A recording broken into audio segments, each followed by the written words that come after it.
The cold ocean water hit Simone's face like 1,000 needles. 7 months pregnant, she felt her body sinking as the yacht tilted violently to one side. People were screaming everywhere. The deck lights flickered as waves crashed over the railing. Her hands desperately grabbed for something, anything, but the polished wood was too slippery. "Derek!" she screamed, searching for her husband through the chaos. "Derek, help me!" She saw him then just 15 feet away. Their eyes locked for a brief moment. Relief flooded through her even as another wave knocked her off balance. He was coming. He would save her and their baby. But then Simone watched as Derek changed direction. He wasn't swimming toward her. He was moving toward someone else. A woman with long red hair was clinging to a piece of the railing, crying hysterically. Vanessa from Derek's office. The marketing consultant he'd been working with for the past year. "Derek!" Simone screamed again, but her voice was lost in the wind and chaos. She watched in horror as her husband reached Vanessa first, wrapping his arms around her, pulling her toward a life raft that crew members were deploying. Simone's fingers slipped from the rope she'd been holding. The yacht lurched again and she went under. The cold water swallowed her. For a moment, everything went quiet beneath the surface. She couldn't tell which way was up. Her lungs burned. Her baby. She had to protect her baby. Using every ounce of strength, Simone kicked toward what she hoped was the surface. She broke through, gasping, coughing up seawater. A strong hand grabbed her arm. It was one of the Coast Guard rescue swimmers who'd arrived. "I've got you, ma'am. Hold on to me." As the rescuer pulled her toward the Coast Guard boat, Simone's eyes found Derek again. He was in the life raft with Vanessa, holding her close, stroking her hair. He hadn't even looked back to see if Simone was safe. Vanessa was sobbing into his chest, and Derek was comforting her like she was the most precious thing in the world. That image burned into Simone's brain as the Coast Guard swimmer lifted her into their boat. "Ma'am, are you injured? How far along are you?" a female paramedic asked, wrapping a thermal blanket around Simone's shaking body. 7 months, Simone managed to say through chattering teeth. "My baby. Is my baby okay?" The paramedic pressed a stethoscope to Simone's belly while another crew member took her vital signs. Those moments felt like hours. Finally, the paramedic smiled. "I'm hearing a strong heartbeat. But we need to get you to the hospital right away for a full examination." Simone nodded, unable to speak. Her throat felt tight, but it wasn't from the seawater she'd swallowed. It was from the reality of what she'd just witnessed. Her husband had chosen another woman over his pregnant wife. Over their unborn child. The Coast Guard boat made several more rescues. Simone sat wrapped in the thermal blanket, watching numbly as other passengers were pulled from the water. The yacht had hit something in the dark, maybe a shipping container or debris. It wasn't sinking completely, but the damage was severe enough that everyone had to evacuate. When they brought Derek and Vanessa onto the Coast Guard boat, Derek finally seemed to remember his wife existed. He rushed over to Simone, his face full of concern that made her want to scream. "Simone, thank God you're okay. I was so worried," he said, reaching for her hand. Simone pulled away. She didn't say anything. She just stared at him with eyes that had seen everything. Derek's expression faltered. He knew she'd seen him choose Vanessa. There was guilt written all over his face. "It's not what you think," he started to say, but Simone turned her head away. "Sir, please return to your seat," the Coast Guard crew member said firmly. "We need space to monitor the pregnant passengers." Derek hesitated, then slowly moved back to where Vanessa was sitting. Simone didn't miss how Vanessa's hand immediately found his, or how Derek squeezed it reassuringly before seeming to remember himself and pulling away. The ride to shore felt endless. When they finally docked, ambulances were waiting. Simone was loaded into one immediately. She expected Derek to climb in with her, but when she looked back, she saw him still on the dock talking urgently to Vanessa. Their heads were close together. He was still comforting her. A paramedic shut the ambulance doors, blocking Simone's view. As the siren started and they pulled away from the dock, Simone placed both hands on her swollen belly. She felt her daughter moving inside her, strong and alive. "We're going to be okay," she whispered to her baby. "I promise you we're going to be just fine." But Simone knew nothing would ever be the same. In those terrifying moments in the water, watching her husband save another woman first, something had broken inside her. Not her spirit though. No, something else had broken. Her illusions. Her trust. Her belief in the man she'd married. What she didn't know yet was that this was just the beginning. The truth about Derek and Vanessa was far worse than a simple affair. And by the time Simone was done uncovering all their secrets, Both of them would wish he'd made a different choice on that yacht. But that was for later. Right now, all Simone could think about was the look in Derek's eyes when he'd changed direction away from her. Away from his pregnant wife and unborn child. Toward Vanessa. That look would fuel everything that came next. The hospital room was too quiet except for the steady beep of the fetal monitor. Simone lay in the bed, watching the rhythmic spikes on the screen that showed her baby's heartbeat. Strong and steady. The doctors had assured her that despite the trauma, her daughter was perfectly fine. Simone herself had some bruising and was dehydrated, but nothing serious. Nothing physically serious anyway.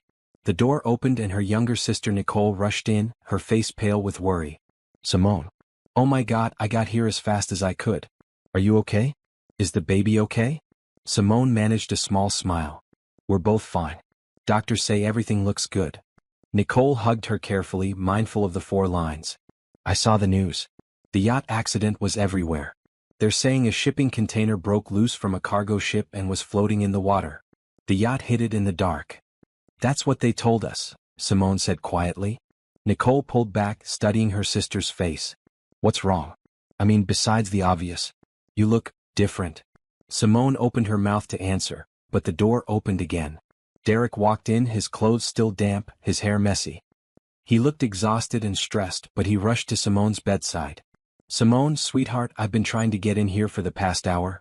They wouldn't let me up until they finished all your tests. How are you feeling? How's our baby? Simone looked at him. Really looked at him. This man she'd been married to for 5 years. This man whose child she was carrying. This man who had swum past her to save someone else. We're fine, she said, her voice flat. Derek reached for her hand. This time Simone didn't pull away, but she didn't squeeze back either. Her hand lay limp in his. I was terrified, Derek continued, his voice shaking. When I saw you go under the water, I thought, God, Simone, I thought I'd lost you both. But you didn't come for me, Simone said quietly. You went to Vanessa first. Derek's face went pale. Simone, it wasn't like that. She was right there and she was panicking so badly. I just grabbed whoever was closest. I was going to come back for you right away, but then the Coast Guard arrived and... You were holding her, Simone interrupted. In the life raft. You were holding her and stroking her hair like she meant something to you. She was hysterical. I was just trying to calm her down. You're reading too much into this. Derek's voice had an edge of desperation now. Nicole had been standing by the window, but now she stepped forward. Derek, can I talk to you outside for a minute? Derek looked annoyed. Nicole, this isn't really the time. Now, Nicole said firmly. Something in her tone made Derek follow her out into the hallway. Through the small window in the door, Simone watched them talk. She couldn't hear the words, but she saw Derek's face change from annoyed to shocked to angry. He kept shaking his head. Nicole was showing him something on her phone. When they came back in, Derek looked sick. Nicole's face was hard and determined. Tell her, Nicole said. Nicole, please. Tell her or I will. Derek's hands were shaking. He looked at Simone with an expression she'd never seen before. Pure panic mixed with guilt. What's going on? Simone asked, though part of her already knew. Part of her had known for months, maybe longer. She just refused to see it. Nicole held up her phone. When I got the call about the yacht accident, I immediately called Derek. You want to know what he was doing when he answered? He was on another call. With Vanessa. Comforting her, making sure she was okay. He'd called her before he called 911. Before he made sure you were being taken to a hospital. Simone felt something cold settle in her chest. Derek. It's not. She was so upset and I knew you were with the Coast Guard already, so I figured. How long? Simone asked. Her voice was eerily calm. How long what? How long have you been sleeping with her? The silence that followed was answer enough. Derek's face crumbled. Simone, please. Let me explain. How long? She repeated, her voice harder now. About 14 months, he finally admitted, his voice barely above a whisper. 14 months. Simone was 7 months pregnant. Which meant Derek had been having an affair through her entire pregnancy. Through every doctor's appointment, every ultrasound, every moment she'd been growing their child. Get out, Simone said. Simone, please, we need to talk about this. Get out of my room. Now. You're upset and you have every right to be, but if you'll just let me explain. Derek, Nicole said sharply, she told you to leave. So leave. Derek looked between them helplessly. I love you, Simone. I made a terrible mistake, but I love you.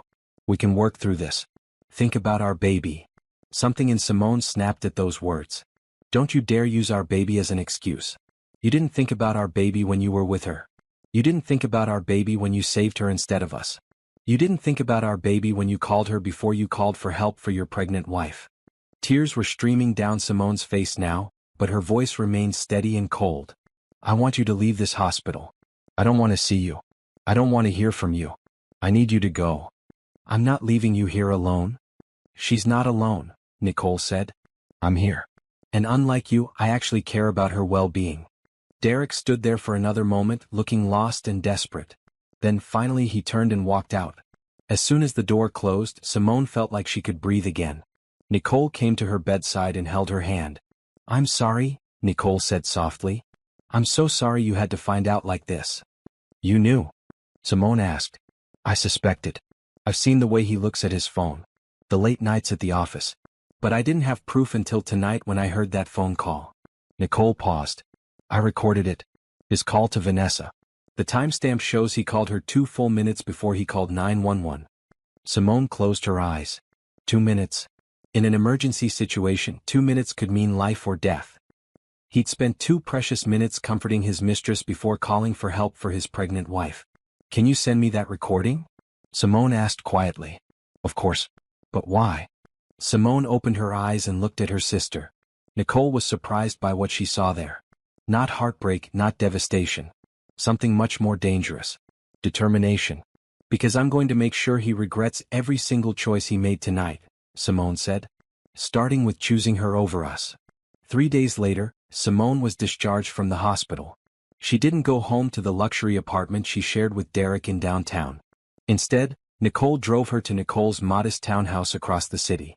You can stay here as long as you need, Nicole said, helping Simone up the stairs to the guest bedroom. I already set everything up for you. The room was simple but comfortable. Nicole had even installed a bassinet in the corner for when the baby arrived. Simone felt a wave of gratitude for her sister. Thank you, she said, her voice thick with emotion. For everything. You're my sister. Where else would you be? Derek had called 37 times since Simone left the hospital. She'd blocked his number on the way to Nicole's house. He'd also sent flowers to the hospital, left voicemails with Nicole, and even shown up at Nicole's townhouse once. Nicole had answered the door, told him Simone didn't want to see him, and shut the door in his face. Now, sitting in Nicole's living room with her laptop, Simone was doing research. Not on divorce lawyers yet, though that would come. First, she needed to understand exactly what she was dealing with. She started with their finances. Simone had always let Derek handle the money. He was the CEO of his own tech consulting company, bringing in serious income. She'd worked as a project manager at a nonprofit before going on early maternity leave, making decent money but nothing compared to Derek's salary. She trusted him completely with their financial future. That trust, she now realized, had been a mistake. Using the login information she'd saved on her laptop, Simone accessed their joint bank accounts. What she saw made her stomach drop. Derek had been moving money. Large amounts. 50,000 here, 30,000 there, withdrawn or transferred to accounts she didn't recognize. She dug deeper, accessing their investment portfolios, their savings accounts, even the account for the baby's college fund. Derek had been systematically draining their savings for over a year. Simone made screenshots of everything. Every transaction, every withdrawal, every transfer. She created a detailed spreadsheet tracking where the money had gone. Some of it was easy to trace. Transfers to an account under Vanessa's name. Payments to luxury hotels. Credit card bills for jewelry Simone had never received. But some of the money had gone somewhere else entirely. Business accounts she didn't recognize. Shell companies with vague names. This wasn't just an affair. This was financial fraud. Her phone buzzed. Not Derek this time, but a number she didn't recognize. She almost didn't answer, but something made her pick up. Hello? Simone? It's Patricia Gaines. From the yacht party. Simone remembered Patricia vaguely. An older woman, one of Derek's business associates. Hi Patricia. How are you? I'm fine, dear. I'm calling because I wanted to check on you and the baby. I saw what happened on that yacht and I think you should know something. Simone sat up straighter. What is it? Derek and that woman Vanessa. This wasn't the first time I've seen them together at company events. They've been showing up as a pair for months now. I thought maybe you and Derek had some kind of arrangement, but after seeing what happened on the yacht... Patricia paused. That man abandoned you. His pregnant wife. For his mistress. That's not right. No, Simone agreed quietly. It's not. There's something else. I sit on the board of Derek's company. I have for 5 years. Recently, Derek has been making strange financial decisions. Moving company money into private ventures. When I questioned him about it, he got defensive and shut down the conversation. I've been concerned, but I didn't have enough evidence to bring to the other board members. Simone's heart started beating faster. What kind of private ventures? That's just it. I don't know. The paperwork is deliberately vague. But if you're thinking about protecting yourself financially in a divorce, you might want to look into the company's recent financial dealings. I'd be willing to testify to what I've observed if it comes to that. After they hung up, Simone sat staring at her laptop screen. She'd been married to Derek for 5 years.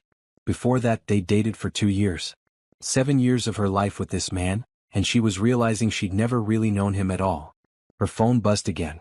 This time it was a text from a number she didn't have saved. Simone, this is Vanessa. We need to talk. I can explain everything. Derek loves you. This was a mistake. Please call me. Simone stared at the message in disbelief. The audacity of this woman. She deleted the text without responding and blocked that number too. She spent the next week becoming an expert in everything she'd previously ignored. She learned about her rights in a divorce. She learned about her ownership stake in Derek's company, something she'd completely forgotten about. When they'd gotten married, Simone's father had insisted on a prenuptial agreement. Derek had resisted, but her father had been firm. The agreement stated that Simone would receive 40% ownership of any business Derek started during their marriage, as protection in case things went south. Derek had started his consulting company 3 years into their marriage, which meant Simone owned 40% of it. She'd never exercised those rights, never attended board meetings, never cared about the business side of things. That was about to change. Simone hired a private investigator, a woman named Teresa King who came highly recommended. Teresa was in her 50s, no nonsense, with 20 years of experience catching cheating spouses. I need to know everything, Simone told her at their first meeting. The affair, the finances, all of it. I'll get you everything, Teresa promised. But I have to warn you, sometimes the truth is worse than you expect. I'm ready, Simone said. She wasn't ready. 2 weeks later, when Teresa handed her a thick folder of evidence, Simone realized the situation was far worse than a simple affair. Derek had been funneling company money to Vanessa for over a year. Not just for hotels and jewelry but for business purposes. Vanessa had used the money to start her own marketing firm, a direct competitor to Derek's company. She'd been stealing clients, using proprietary information Derek had given her, undercutting prices because she had essentially free startup capital. Derek wasn't just cheating on Simone. He was committing corporate fraud and embezzlement. And Vanessa was complicit in all of it. The folder also contained photos. Derek and Vanessa at restaurants, hotels, even a weekend trip to the mountains that Derek had claimed was a business conference. The photos made Simone feel sick, but she forced herself to look at every single one. She needed to see the truth clearly. There was one photo that stood out. It was from 3 months ago at a company dinner. Derek's hand was on Vanessa's lower back and they were both laughing. Simone remembered that night. She'd been too tired from pregnancy to attend, so Derek had gone alone. Or so she'd thought. In the photo, Vanessa was wearing a diamond necklace. Simone recognized it. Derek had claimed it was a business expense, a gift for a major client's wife. But there it was around Vanessa's neck. Simone closed the folder and looked at Teresa. This is enough for criminal charges, isn't it? Absolutely, Teresa confirmed. This level of financial fraud? The FBI would be interested. Good, Simone said. Because I want him to face every single consequence of what he's done. That night, alone in Nicole's guest room with her hands on her growing belly, Simone made a promise to her daughter. Your father made choices that hurt us, she whispered. But I'm going to make sure we come out of this stronger than ever. I'm going to make sure you grow up knowing that your mother never backed down, never gave up, and never let anyone treat her as less than she deserved. Her daughter kicked in response and Simone smiled through her tears. The war had begun. And Derek had no idea what was coming. Janet Richardson's law office was in a sleek high-rise building with floor-to-ceiling windows overlooking the city. The attorney herself was a tall black woman in her 40s with silver-streaked hair pulled back in a tight bun. She had a reputation as the toughest divorce lawyer in the state. Mrs. Morrison, Janet said, shaking Simone's hand firmly. I've reviewed the materials you sent over. Please sit down. Simone lowered herself carefully into the leather chair across from Janet's desk. At 8 months pregnant now, every movement was an effort. Janet didn't waste time with pleasantries. You have one of the strongest cases I've seen in my 15 years of practice. Your husband has not only committed adultery, he's committed multiple felonies. The evidence your investigator gathered is comprehensive and damning. So what are my options? Simone asked. Options? Mrs. Morrison, you hold all the cards here.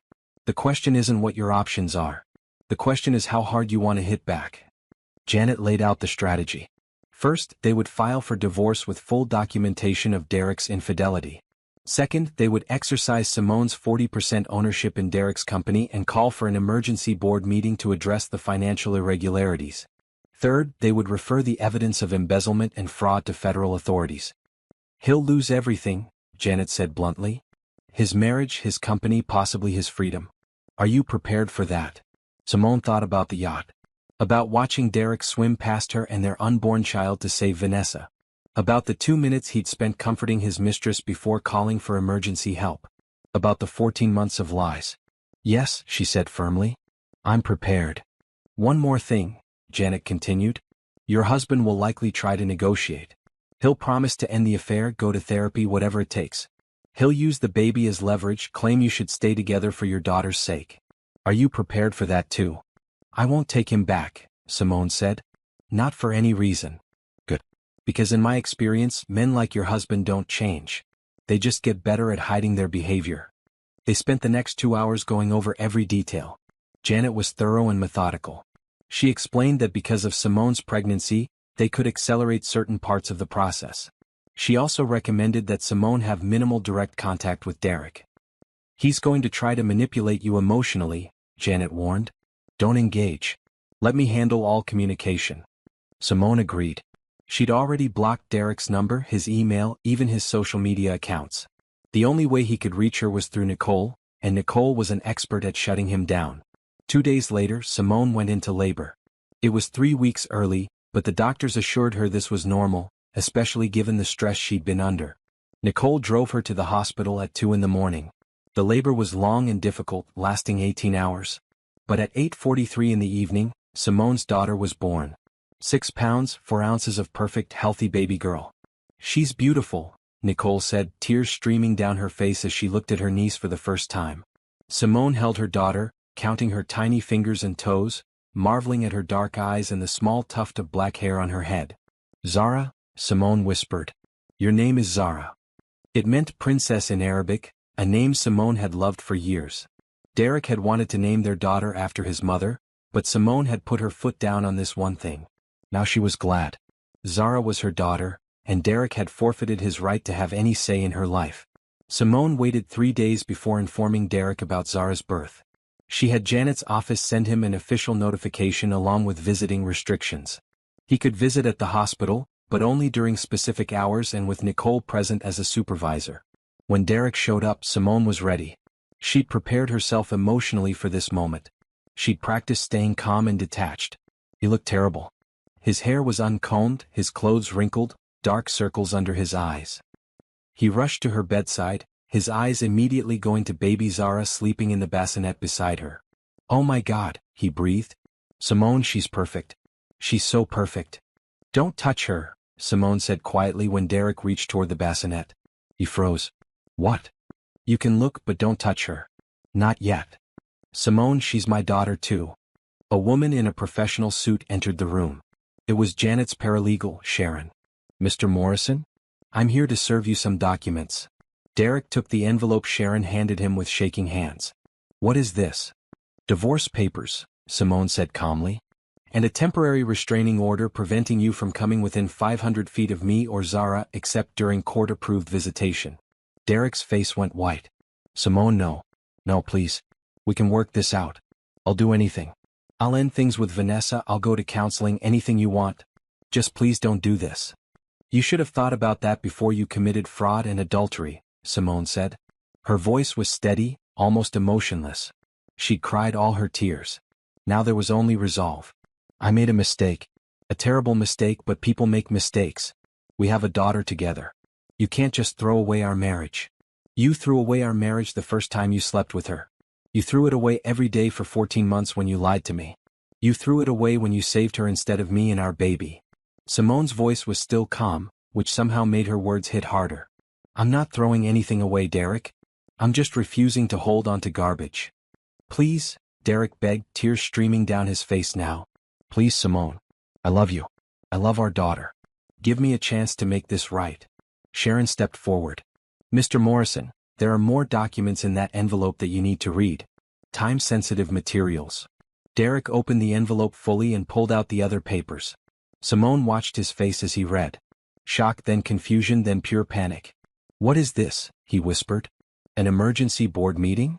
You can't. You don't have the authority. I own 40% of your company, Simone said. The prenup my father insisted on, remember? The one you complained about but signed anyway? I've been a silent partner all these years, but that's changing. The board meeting is tomorrow at 10 a.m. I suggest you prepare a good explanation for where all that company money went. Simone, if this goes public, the company will be destroyed. Everything we built. Everything you built on lies and stolen money, Simone interrupted. Nicole, I'm tired. Please escort Mr. Morrison out. Nicole stood from her chair in the corner. You heard her. Time to go. Derek looked between them desperately. Simone, I'm begging you. Think about what this will do to Zara. She deserves to have her father in her life. She deserves to have a father who isn't a criminal, Simone said. Whether you end up being that man or not is entirely up to the choices you made. Not the choices I'm making now. 2 security guards appeared at the door, called by Sharon. Derek realized he had no choice but to leave. As the guards escorted him out, he looked back one more time. I'll fix this, he said. Somehow, I'll fix this and prove to you that I can be the man you deserve. After he was gone, Simone let out a long breath. Her hands were shaking slightly, but she felt strong. She felt powerful in a way she never had before. That was intense, Nicole said quietly. That was necessary, Simone corrected. She looked down at Zara, still sleeping peacefully, unaware of the drama surrounding her birth. He needs to understand that his actions have consequences. Real consequences. Sharon handed Simone another envelope. The board meeting is set. Mrs. Richardson has all the documentation ready. Your investigator will be providing testimony, and we've subpoenaed the company's financial records. Mr. Morrison is going to have a very difficult day tomorrow. Good, Simone said simply. That night, after everyone had left and it was just Simone and Zara alone in the hospital room, Simone held her daughter close and made another promise. I'm going to build us a better life, she whispered. A life where we don't need his money or his apologies. A life where you'll grow up seeing your mother as strong and independent. I promise you, baby girl. We're going to be more than okay. We're going to thrive. Zara made a small sound in her sleep and Simone smiled. Tomorrow, Derek's world would start crumbling. And from the ashes, Simone would build something new. Something better. Something that was entirely her own. The boardroom of Morrison Tech Consulting was nothing like Simone remembered from the one time Derek had brought her to the office years ago. Back then, it had seemed impressive with its long mahogany table and expensive artwork. Now, surrounded by 8 board members and 2 lawyers, it just felt cold. Simone sat at the head of the table, Janet Richardson on her right, Teresa King on her left. Derek sat at the opposite end, his lawyer beside him. He looked like he hadn't slept. Vanessa was notably absent. This emergency meeting has been called by Simone Morrison, who holds 40% ownership in this company, Janet began formally. Mrs. Morrison has evidence of financial irregularities that require immediate board attention. Patricia Gaines, the board member who'd first called Simone after the yacht incident, nodded seriously. We're ready to hear the evidence. Teresa stood and began distributing folders to each board member. Inside were copies of everything she'd found. Bank statements, wire transfers, emails between Derek and Vanessa discussing how to hide the money transfers, receipts for business expenses that were clearly personal. The room was silent except for the sound of pages turning as the board members reviewed the documents. Simone watched their faces change as they understood what they were seeing. This is... One board member, an older man named George, trailed off looking shocked. Derek, this shows you transferred over $400,000 of company funds to personal accounts. To Ms. Vanessa Carter's account specifically. Derek's lawyer started to speak, but Derek held up his hand. I can explain. Vanessa was working as a consultant for us. Those transfers were payment for her services. Really? Janet said coolly. She pulled out another document. Because according to this contract signed by you, Mr. Morrison, Ms. Carter's consulting fee was $25,000 total. Not $400,000. There were additional projects. There's more, Teresa interrupted. She displayed photos on the large screen at the front of the room.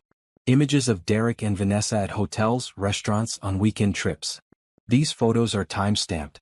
Mr. Morrison claimed to be at business conferences on these dates, but as you can see, he was actually on personal trips with Ms. Carter. Trips paid for with company credit cards. Another board member, a woman named Susan, looked angry. Derek, we trusted you. We invested in this company because we believed in your leadership. And you've been embezzling funds for an affair. It's not embezzling, Derek said desperately. I was planning to pay it all back. Vanessa needed startup capital for a venture that would have benefited our company. She started a competing firm, Patricia cut in. Using our proprietary client information. Using our business strategies. And you helped her do it. The room erupted in angry voices.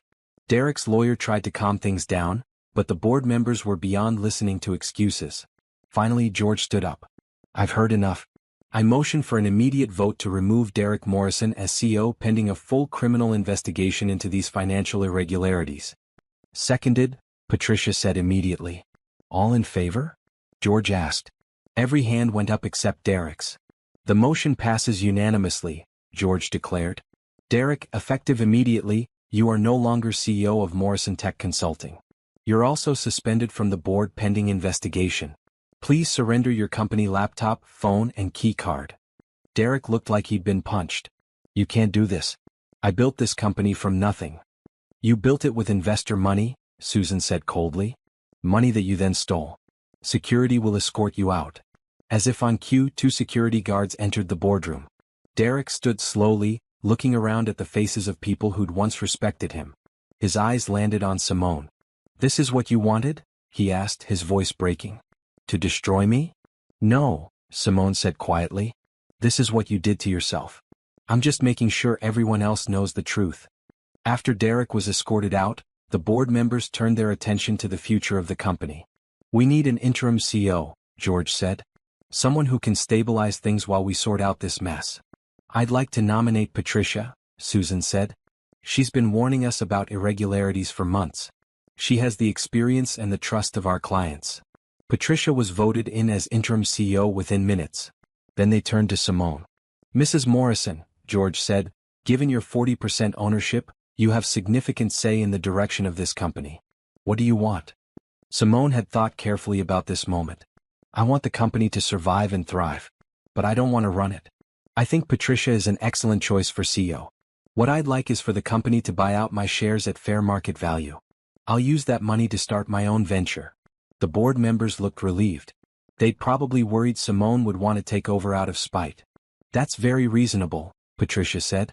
We'll have the company valued and make you a fair offer within the week. There's one more thing, Simone added. I want it made clear that I'm reporting Derek's financial crimes to the appropriate authorities. I'm not doing this to hurt the company, but he needs to face legal consequences. We understand, George said. In fact, as board members, we're legally obligated to report this as well once we've confirmed the fraud. Which, based on this evidence, we have. The meeting concluded quickly after that. As Simone gathered her things, Patricia approached her. Thank you for bringing this to our attention, Patricia said. I know this couldn't have been easy. It was easier than living with a lie, Simone replied. Walking out of the building with Janet and Teresa, Simone felt lighter than she had in months. Derek's career was over. His reputation was destroyed. And she was about to become a very wealthy woman with complete independence. Her phone buzzed. It was Nicole sending a photo of baby Zara sleeping peacefully. Everything okay? The text read. Simone smiled and typed back, everything is perfect. On my way home. Home. Nicole's townhouse wasn't much, but it was home right now. Soon, Simone would have enough money to buy her own place. To build the life she wanted for herself and Zara. That evening the news broke. Tech CEO ousted in embezzlement scandal, read the headline. Derek's photo was everywhere, along with details of his affair and financial crimes. The story spread quickly through social media. By morning it would be national news. Simone didn't watch the coverage. She didn't need to. Instead, she sat in the nursery Nicole had set up, holding Zara and singing softly to her. "Your mama is fierce," she told her daughter. "And you're going to be fierce too. We don't let people walk over us. We stand up for ourselves. Remember that." Zara yawned and snuggled closer. Outside, Derek's world was crumbling. Inside this small room, Simone's new world was just beginning to bloom. 3 weeks after the board meeting, FBI agents showed up at Derek's apartment. Simone heard about it from Janet, who'd been informed by the federal prosecutor assigned to the case. "They've charged him with wire fraud, embezzlement and securities fraud," Janet explained over the phone. "Vanessa Carter has been charged as well. They're both looking at serious prison time if convicted." Simone was feeding Zara when she got the news. She felt a mixture of satisfaction and sadness. Satisfaction that justice was being served, but sadness that it had come to this. The man she'd married, the father of her child, was now facing federal charges. "What happens next?" Simone asked. "There'll be a bail hearing. They'll likely make bail but with restrictions. Then months of legal proceedings before trial. The prosecutor wants to meet with you as a witness. I'll do whatever they need." That night, Derek tried to call. He'd apparently gotten a new phone number after Simone blocked his old one.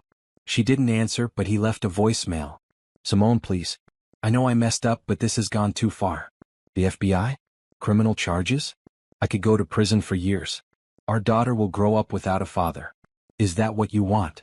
Simone deleted the voicemail without listening to the rest. He still didn't get it. This wasn't about what she wanted. This was about consequences for his actions. The next attempt at contact came from an unexpected source. Vanessa sent a letter to Nicole's address. How she'd found the address, Simone didn't know, but the letter was waiting in the mailbox when Nicole got home from work. Nicole brought it to Simone with disgust on her face. This woman has some nerve. The letter was handwritten on expensive stationery. "Dear Simone, I know you probably hate me and you have every right to. What happened between Derek and me was wrong. I own that. But what's happening now has gone beyond just punishing us for an affair. Derek is facing prison time. His entire life is being destroyed. And while I understand your anger, I'm asking you to think about your daughter. Does Zara deserve to grow up without her father? Does she deserve to have a convicted felon as a dad? I'm not asking you to forgive me or Derek. I'm asking you to show mercy. Talk to the prosecutor. Tell them you don't want to press charges. Let Derek and me face civil penalties, pay back the money, but please don't let this go to criminal trial. I know I have no right to ask this of you, but I'm begging anyway. Not for Derek and not for me but for Zara. Vanessa." Simone read the letter twice, then handed it to Nicole. "Can you believe this?" Nicole said after reading it. "She's using Zara to try to manipulate you. After everything she did, after sleeping with your husband for over a year, after helping him commit fraud, she has the audacity to lecture you about what's best for your daughter. She's desperate," Simone said calmly. "They're both desperate. You're not going to respond, are you?" "No. There's nothing to say. They committed crimes. The legal system is handling it. My feelings don't change that." But Derek's attempts didn't stop. He started sending letters too, long rambling things full of apologies and explanations. He claimed he'd been stressed about the business and made bad decisions. He claimed Vanessa had manipulated him. He claimed he'd never stopped loving Simone. Simone didn't read past the first paragraph of any of them. She filed them all away in a folder Janet had given her, evidence of his continued attempts to contact her despite the restraining order. The bail hearing happened without Simone's presence. Both Derek and Vanessa were released on bail with electronic monitoring and strict travel restrictions. The judge set trial dates for 6 months out. During this time, Simone's life was moving forward in ways she'd never imagined. The company buyout of her shares was finalized. She received $3 million, more money than she'd ever dreamed of having. With that money, she bought a small house in a good neighborhood, set up a college fund for Zara, and invested the rest carefully. She also started working on her own business plan. During all her research into Derek's fraud, Simone had become somewhat of an expert on corporate financial crime. She'd learned how easy it was for executives to hide illegal activity, how many red flags went unnoticed by boards and investors. So Simone decided to start a consulting firm that specialized in corporate ethics and fraud prevention. She would help companies set up systems to prevent the kind of financial crimes Derek had committed. She would train board members to spot warning signs. She would be a voice for transparency and accountability. Nicole thought it was brilliant. "You're turning your worst experience into something that helps others. That's powerful." Janet connected Simone with some of her other clients who ran successful businesses. They gave her advice on startup procedures, introduced her to potential clients, and helped her build a network. Within 2 months, Simone had her first client. A mid-sized tech company that had just gone through a scandal similar to Derek's wanted help rebuilding trust with their investors. Simone developed a comprehensive ethics program for them, complete with financial oversight procedures and whistleblower protections. The work was challenging and fulfilling. More importantly, it gave Simone a sense of purpose beyond just being a victim of Derek's betrayal. She was becoming an expert, a professional, someone who could make a real difference. Meanwhile, Derek and Vanessa's legal troubles were mounting. The prosecutor's case was strong. They had paper trails, testimony from board members, and the recorded phone call from the yacht incident that Nicole had captured. Derek's lawyer kept trying to negotiate a plea deal, but the prosecutor wasn't interested in being lenient. They want to make an example, Janet explained to Simone. White-collar crime, especially when it involves betraying investors and board members, is something they take seriously. Then came the development Simone hadn't expected. Derek and Vanessa turned on each other. According to the prosecutor, Derek's lawyer approached them with a deal. Derek would testify against Vanessa, claiming she'd manipulated him into the fraud scheme, if they'd reduce his charges. Vanessa's lawyer immediately countered with their own offer. She would testify that Derek had initiated everything and she just followed his instructions. They're both trying to save themselves by throwing the other under the bus, Janet said with a grim smile. Classic. What does that mean for the case? Simone asked. It means the prosecutor has even more evidence. Both of their testimonies will contradict each other in some ways but confirm the core facts. The jury will see two guilty people trying to avoid responsibility. It's actually better for the prosecution. Simone felt no satisfaction in Derek and Vanessa's betrayal of each other.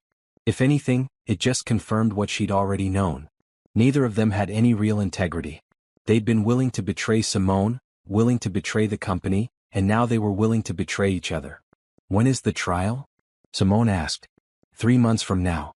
You'll need to testify. Are you ready for that? Simone looked down at Zara, who was playing with a soft toy on the floor. Her daughter was healthy, happy, growing every day. Simone had built a good life for them. A safe life. An honest life. Yes, she said firmly. I'm ready. The trial would be the final chapter of this nightmare. And Simone intended to face it with the same strength she'd shown throughout this entire ordeal. Derek had made his choices. Vanessa had made hers. Now they would both face the consequences. And Simone? She would keep moving forward, building her business, raising her daughter, and proving every day that she was stronger than the worst thing that had ever happened to her. 6 months after Zara's birth, Simone stood in front of a room full of corporate executives, presenting her fraud prevention program. She'd come a long way from the woman who'd nearly drowned while her husband saved another woman. The key to preventing financial fraud, Simone explained, clicking to the next slide, is creating a culture where ethics matter more than profits. Where whistleblowers are protected, not punished. Where oversight isn't just a formality. The executives were listening intently. This was her 5th major client presentation in 2 months. Word was spreading about Simone Morrison, the woman who'd uncovered massive fraud in her own husband's company and turned that experience into a thriving consulting business. After the presentation, the CEO approached her. That was excellent. We'd like to bring you on for a 6-month engagement. Our board has been concerned about our financial controls since we went public. Simone shook his hand. I'd be happy to work with you. My assistant will send over the contract details. Her assistant. Simone still smiled when she thought about that. Nicole had quit her job to come work for Simone full-time as her business partner and operations manager. Together, they built Morrison Ethics Consulting from a one-woman operation into a firm with 3 employees and a growing client roster. The business had a small office now, nothing fancy but professional and welcoming. Simone had hired a part-time accountant and a junior consultant to help with the workload. She was making more money than she ever had before, doing work that actually mattered. But the best part wasn't the money or the success. It was the control. Every decision was hers. Every client she chose aligned with her values. Every day she woke up knowing she'd built something real, something honest, something that couldn't be taken away by someone else's betrayal. Meanwhile, Derek's trial was approaching. Simone had spent hours with the federal prosecutor, going over her testimony, reviewing evidence, preparing for cross-examination. It was emotionally exhausting, but she pushed through. The prosecutor, a sharp woman named Amanda Torres, had been straightforward with Simone. Derek's lawyer is going to try to paint you as vindictive. They'll claim you're exaggerating the emotional impact of the affair to make the financial crime seem worse. Can you handle that? I can handle anything at this point, Simone had replied. And she meant it. After everything she'd been through, sitting in a courtroom and telling the truth seemed easy by comparison. The media coverage of the upcoming trial was intense. The story had everything: infidelity, corporate fraud, a pregnant wife abandoned in the ocean. Every news outlet wanted an interview with Simone. She turned them all down except one. A respected business journalist named Rachel Kim had approached Simone about an in-depth feature for a major magazine. Not about the scandal but about what Simone had built afterward. About how she'd turned trauma into purpose. "I want to tell the story of your business," Rachel explained. "How you took the worst experience of your life and used it to help others. That's the real story here." Simone agreed to the interview. It ran 2 weeks before the trial with the headline, "From Betrayal to Business: How Simone Morrison Built an Empire on Ethics." The article was powerful. It detailed Simone's journey, her consulting firm's mission, and included testimonials from clients whose companies had been strengthened by her work. It barely mentioned Derek except as context for how Simone became an expert in fraud prevention. The night the article came out, Simone's phone wouldn't stop ringing. New client inquiries, speaking engagement requests, even a book deal offer from a publisher who wanted her to write about corporate ethics. Nicole was ecstatic. "Do you realize what this means? You're not just running a business, you're becoming a thought leader in this field." Simone was holding Zara, who was trying to grab her mother's necklace. "I just want to help companies do better," she said simply. "If that makes me a thought leader, fine. But the mission stays the same." A few days later, Simone received an unexpected visitor at her office. Patricia Gaines, the board member from Derek's old company and now the permanent CEO, had asked for a meeting. "Thank you for seeing me," Patricia said as they sat in Simone's small conference room. "I wanted to update you on Morrison Tech. We've rebranded as Gaines Consulting, and we've implemented every one of the fraud prevention measures you recommended during the board meeting. Our clients have noticed the difference." "That's wonderful," Simone said genuinely. "I also wanted to apologize," Patricia continued. "I suspected something was wrong for months before the yacht incident. I should have pushed harder, investigated deeper. If I had, maybe you wouldn't have had to go through all this." Simone shook her head. "You tried to raise concerns. The other board members shut you down. That's not your fault. Still, I feel responsible. Which is why I'd like to hire Morrison Ethics Consulting to do ongoing compliance work for Gaines Consulting. I want to make sure what Derek did can never happen again in any company I run." It was Simone's biggest contract yet. The symbolism wasn't lost on her. The company Derek had built through fraud was now going to be kept honest by the wife he'd betrayed. As the trial date approached, Derek made one final attempt to reach Simone. He somehow got her new phone number and called from a friend's phone. "Simone, please, just 5 minutes. That's all I'm asking." Simone should have hung up. But curiosity made her listen. "What do you want, Derek?" "I want to tell you I'm sorry. Really truly sorry. Not because I'm about to go on trial, but because I finally understand what I destroyed." His voice was thick with emotion. "I see your success, your business. I read that article. You're amazing and I was too stupid to appreciate you. Is there a point to this call? I'm asking you to show mercy during your testimony. You don't have to lie, just don't make it worse than it has to be. I'm already losing everything. My career is over, I'm probably going to prison. Please don't make sure I never see my daughter again." Simone was quiet for a moment. Then she said, "Derek, everything that's happening to you is a direct result of choices you made. Not choices I made. You chose to have an affair. You chose to commit fraud. You chose to save Vanessa instead of me and Zara. Those were your choices and these are the consequences. So you're going to destroy me? No. You already destroyed yourself. I'm just refusing to help you rebuild on more lies." She hung up before he could respond. That night, Simone had dinner with Nicole and Zara. Her daughter was sitting in a high chair now, making a mess with mashed sweet potatoes but laughing and babbling happily. "Are you nervous about the trial?" Nicole asked. "No," Simone said honestly. "I'm ready. I'm ready to tell the truth, watch justice happen, and then move on with my life." "You've come so far," Nicole said softly. "I'm so proud of you." Simone looked around her house. The one she'd bought with money she'd earned. The home she'd made for her daughter. Every piece of furniture, every decoration, every toy was something she'd chosen and paid for herself. This was her life now. Not the life she'd planned when she married Derek, but something better. Something real. Something built on truth instead of lies, on strength instead of dependence. The trial would come. Derek and Vanessa would face their judgment. But Simone had already won the only battle that mattered. She'd reclaimed herself. And nothing Derek did or didn't do in that courtroom could take that away. The courthouse was surrounded by media vans. The trial of Derek Morrison and Vanessa Carter had become a national sensation. Cameras followed every participant as they entered the building. Simone arrived in a dark blue suit, her hair pulled back professionally, walking with confidence despite the chaos around her. Inside, the courtroom was packed. Reporters filled the gallery, along with former employees of Derek's company, curious onlookers and legal students studying the case. Derek sat at the defense table with his lawyer, looking thin and tired. Vanessa sat at a separate table with her own attorney. They'd been granted separate trials, but Vanessa's was scheduled right after Derek's. Simone sat in the witness waiting room, going over her notes one final time. Amanda Torres, the federal prosecutor, sat with her. "Remember," Amanda said, "just tell the truth. Derek's lawyer, Mr. Phillips, is going to try to rattle you. He'll suggest you're exaggerating, that you're bitter about the affair. Don't engage with the emotion. Stick to facts." "I understand. Your testimony about the yacht incident is crucial. It establishes a pattern of Derek prioritizing Vanessa over you, which supports our argument that the financial crimes were motivated by his relationship with her." When Simone was finally called to testify, the courtroom fell silent. She walked to the witness stand, was sworn in and sat down. Her eyes briefly met Derek's. He looked away first.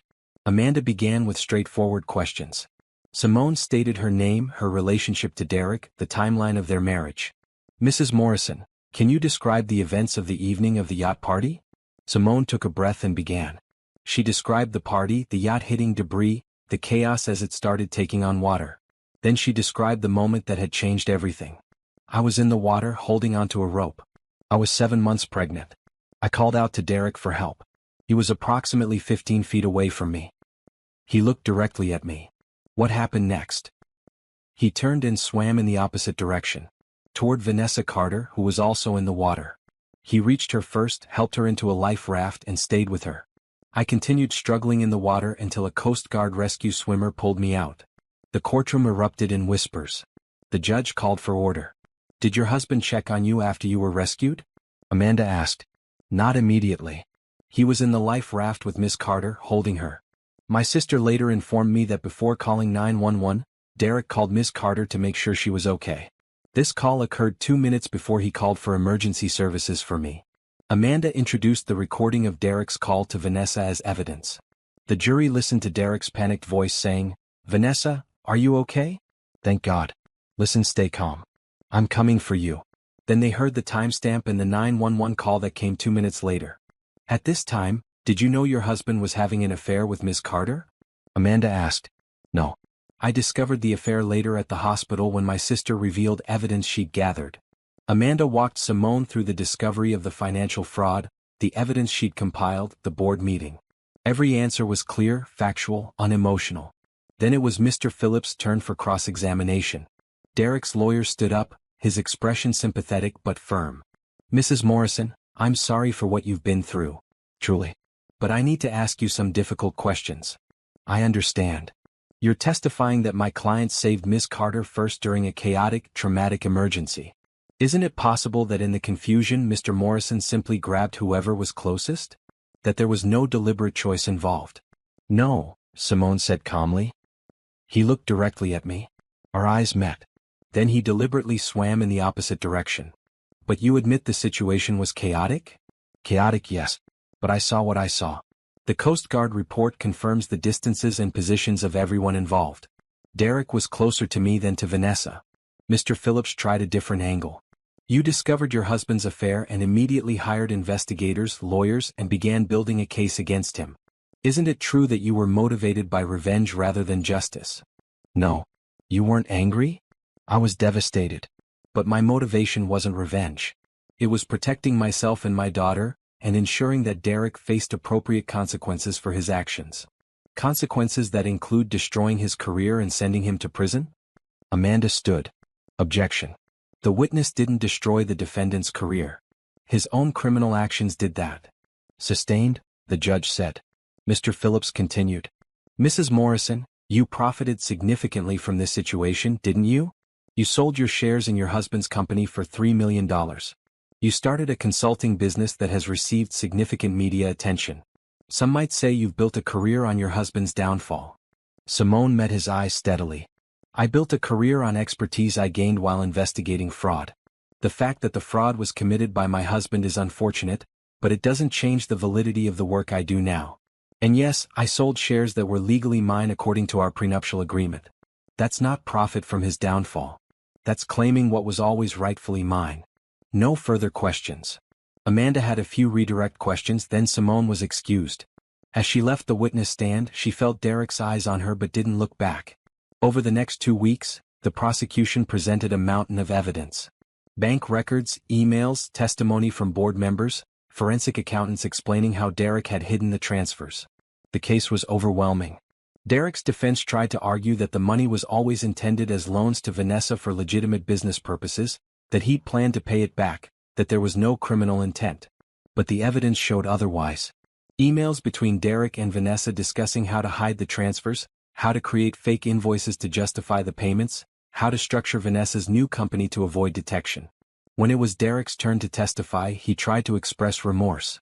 He cried on the stand talking about how he'd made terrible mistakes and let everyone down. I was under enormous stress, Derek said. The company was struggling and I made bad decisions. I never meant to hurt anyone. But during cross-examination, Amanda Torres demolished his credibility. She showed emails from the time period Derek claimed to be stressed, emails where he was boasting about the company's success to investors while simultaneously draining funds. She showed receipts for luxury purchases made with company money while Derek claimed to be struggling financially.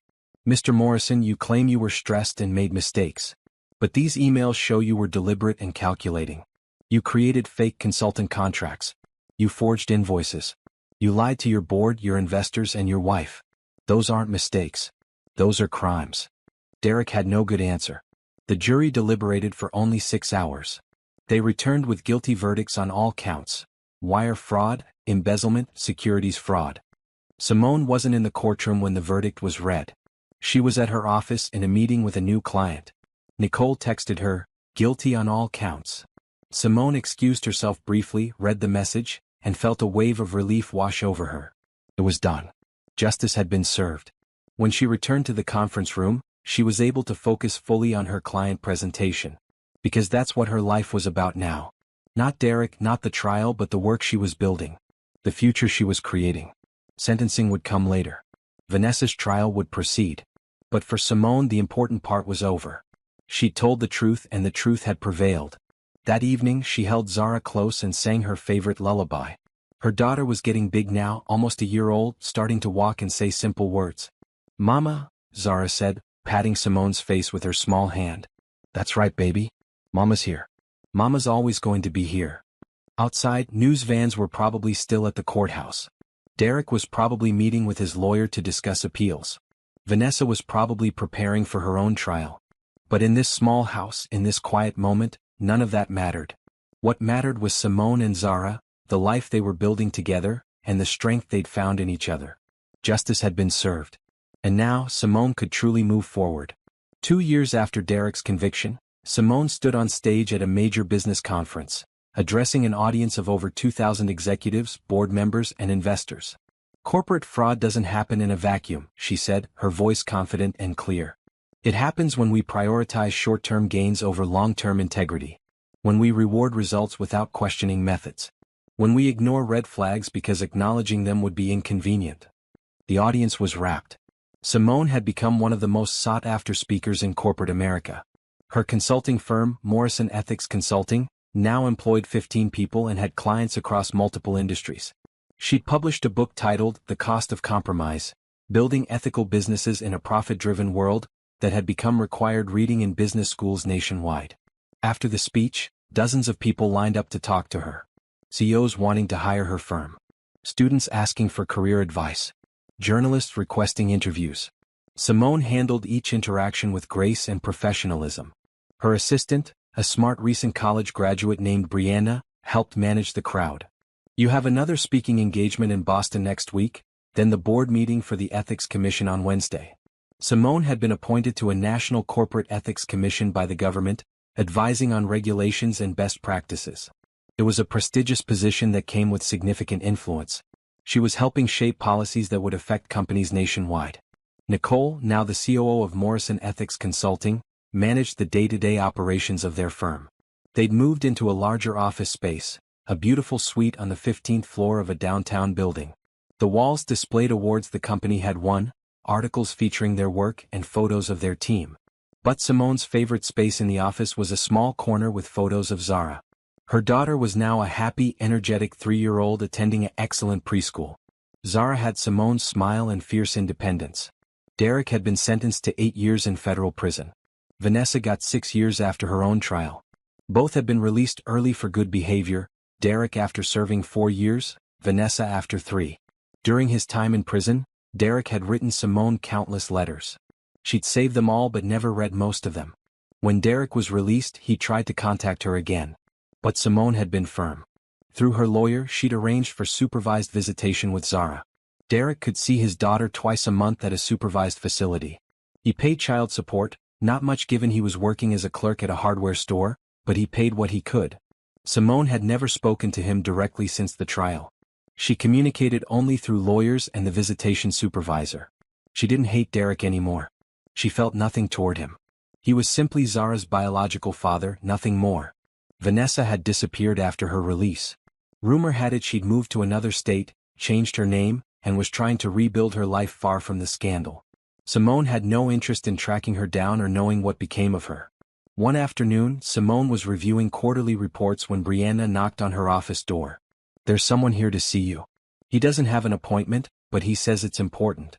His name is Derek Morrison." Simone's stomach tightened. Derek had shown up at her office building. Security should have stopped him, but he'd apparently talked his way up. "Call security," Simone said calmly. "Have him escorted out. He said he just needs 5 minutes. He looks, I don't know, desperate." Simone considered. She could have him removed. She had every right to. But part of her wanted to face him one final time on her terms in her space of power. "Tell security to wait outside my office door. Send him in. But only for 5 minutes." Derek entered looking like a shadow of the man she'd married. His suit was cheap and ill-fitting. His hair was graying at the temples. His face was lined with stress and regret. He looked old, defeated. "Thank you for seeing me," he said quietly. "You have 5 minutes." Derek looked around the office, taking in the success surrounding him. The awards, the professional photos, the view of the city. "You've done amazing things. I knew you were capable of great things, but this is beyond what I imagined." For minutes. "I came to apologize. I know I've said it before in letters, but I needed to say it in person. I destroyed our marriage. I destroyed our family. I destroyed your trust. And I'm sorry.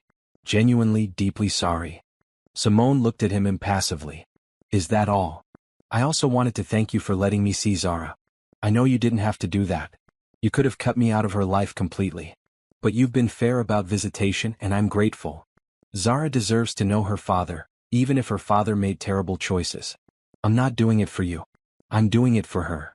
I understand." Derek's eyes were wet with tears. "She's beautiful. She looks like you. Smart like you too. Last visit, she told me about her preschool and all the things she's learning. She's incredible." 2 minutes. Derek took a breath. "I've been going to therapy. Trying to understand why I did what I did. Trying to become a better person. I know it doesn't change anything, but I wanted you to know I'm working on myself. I'm glad you're getting help. But Derek, I need you to understand something. Nothing you do now will change what happened. No amount of therapy or apologies will erase the choices you made. You saved Vanessa instead of me and our baby. You committed fraud. You lied for over a year. Those are facts that will always be true. I know. What happened to you, your career, your reputation, your freedom, those were consequences of your own actions. Not my revenge. I simply refuse to help you avoid those consequences. I know that too now. It took prison, therapy, and a lot of time, but I finally understand. You didn't destroy me. I destroyed myself." Simone stood up, signaling the conversation was over. "Your 5 minutes are up." Derek stood as well. "Can I ask one more thing?" "What? Are you happy?" "I mean genuinely happy, not just successful." Simone thought about her life. About Zara's laugh when Simone picked her up from school. About the satisfaction of helping a company implement better ethics practices. About the peace she felt in her home, free from lies and betrayal. About Nicole's friendship and partnership. About the future she was building every day. Yes, she said simply. I'm happy. Derek nodded, a sad smile on his face. Good. You deserve happiness. You always did. I was just too stupid to appreciate that. Simone walked to her office door and opened it. 2 security guards stood outside. Mr. Morrison is leaving now.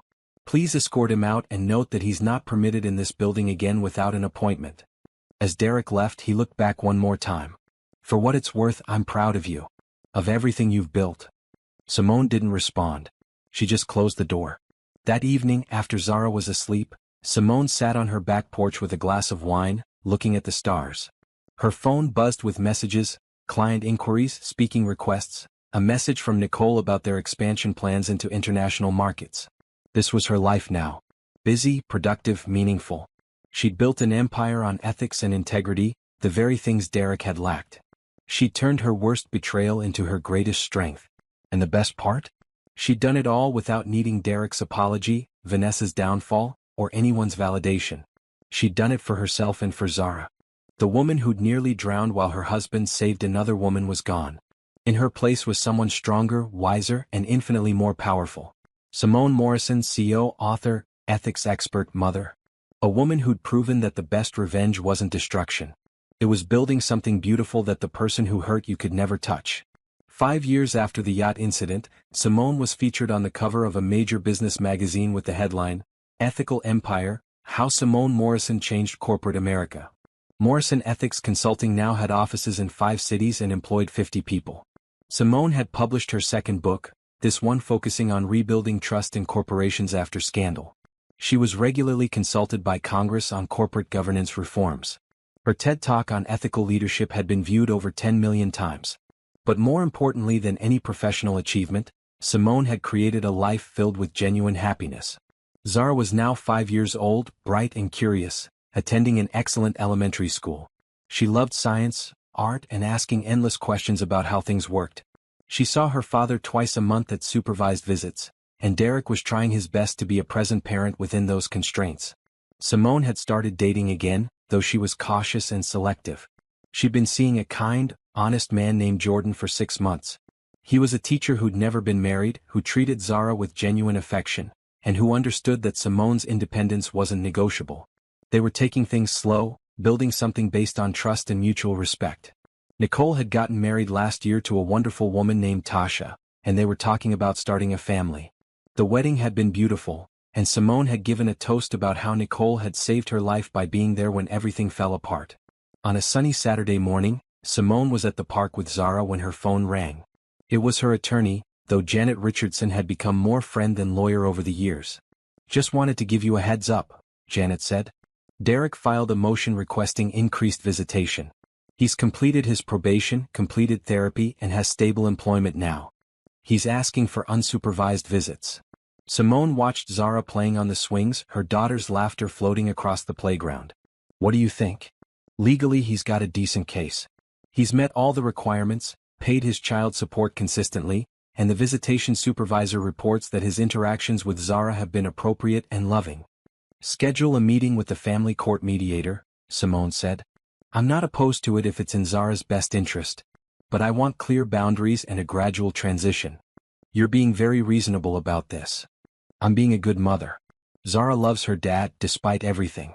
If he's genuinely changed and can be a positive presence in her life, I won't stand in the way of that. 2 weeks later, Simone sat across from Derek in a family court mediator's office. It was the first time they'd been in the same room in years outside of brief encounters at the visitation center. Derek looked different. Healthier. He'd gained some weight back, his eyes were clearer, and he carried himself with less of the defeated posture she'd seen in her office. Thank you for considering this, Derek said. Simone nodded. I'm not doing it for you. I'm doing it because Zara has been asking to spend more time with you, and her therapist thinks she's ready for unsupervised visits if we do it gradually. The mediator outlined a plan. Derek would start with 4-hour unsupervised visits on Saturday afternoons. After 3 months, if things went well, they'd expand to full-day visits. Eventually he could have Zara for weekends. I agree to these terms, Derek said. I also want to say I've been in therapy for 3 years now. I understand what I did and why I did it. I understand the damage I caused. I'm not asking for forgiveness. I'm just asking for a chance to be a better father to Zara. The terms are acceptable, Simone said formally.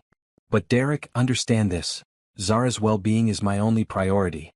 If I see any signs that your presence is harmful to her, I won't hesitate to go back to supervised visits. I understand completely. As they signed the agreement, Derek hesitated. Can I ask you something? Not about Zara, about you. Simone looked at him warily. What? Are you really happy? The success, the business, all of it, does it make you happy? Simone smiled, a genuine smile that reached her eyes. Yes, Derek. I wake up every morning excited about my work. I have a daughter I adore, a sister who's my best friend, a partner who respects me, and a career that gives me purpose. I'm happier than I ever was in our marriage. She watched her words hit him. The reality that she'd built a better life without him, that she didn't need him, that she'd thrived in his absence. That's good, Derek said quietly. You deserve happiness. Yes, Simone agreed. I do. 3 months later, Derek's unsupervised visits were going well. Zara came home from her Saturdays with her dad talking about the science museum he'd taken her to, the cooking they'd done together, the stories he'd read to her. Simone was genuinely pleased. Not for Derek but for Zara. Her daughter deserved to have a relationship with her father, and Derek seemed to finally be stepping up.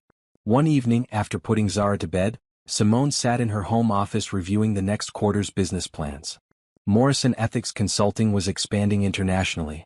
They'd just signed their first European client. Simone was planning a trip to London to oversee the opening of their international office.